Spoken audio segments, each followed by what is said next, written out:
एक साधु था। वह रोज नदी के किनारे बैठकर चिल्लाया करता था, जो चाहोगे सो पाओगे, जो चाहोगे सो पाओगे।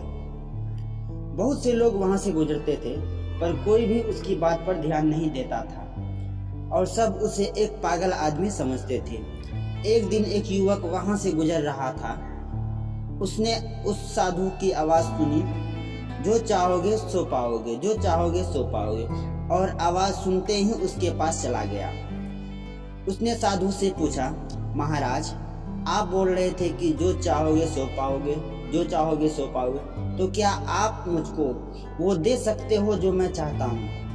साधु उसकी बात सुनकर बोला, हाँ बेटा, तुम जो कुछ भी चाहते हो उसे जरूर दूंगा, बस तुम्हें मेरी बात माननी होगी। लेकिन पहले ये तो बताओ कि तुम्हें आखिर चाहिए क्या?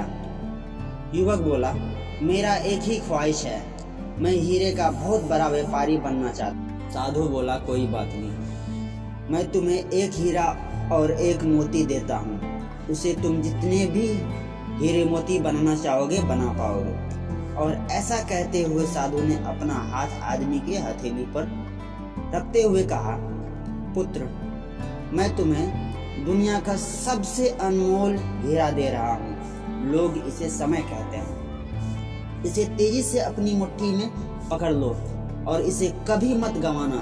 तुम इससे जितने चाहो उतने हीरे बना सकते हो। युवक अभी कुछ सोच ही रहा था कि साधु उसके दूसरे हथेली पकड़ते हुए बोला, पुत्र, इसे पकड़ो, यह दुनिया का सबसे कीमती मोती है। लोग इसे धैर्य कहते हैं। जब कभी समय देने के बावजूद परिणाम ना मिले, इस कीमती मोती को धारण कर लेना। याद रखना, जिसके पास यह मोती है वह दुनिया में कुछ भी प्राप्त कर सकता है। युवक गंभीरता से साधु की बात पर विचार करता है और निश्चय करता है, आज से वह कभी अपना समय बर्बाद नहीं करेगा और हमेशा धैर्य से काम लेगा। और ऐसा सोचकर वह हीरे के एक बहुत बड़े व्यापारी के यहाँ काम शुरू करता है। कुछ वर्ष काम करने के बाद और अपने मेहनत और ईमानदारी के बल पर एक दिन खुद भी हीरे का बहुत बड़ा व्यापारी बनता है।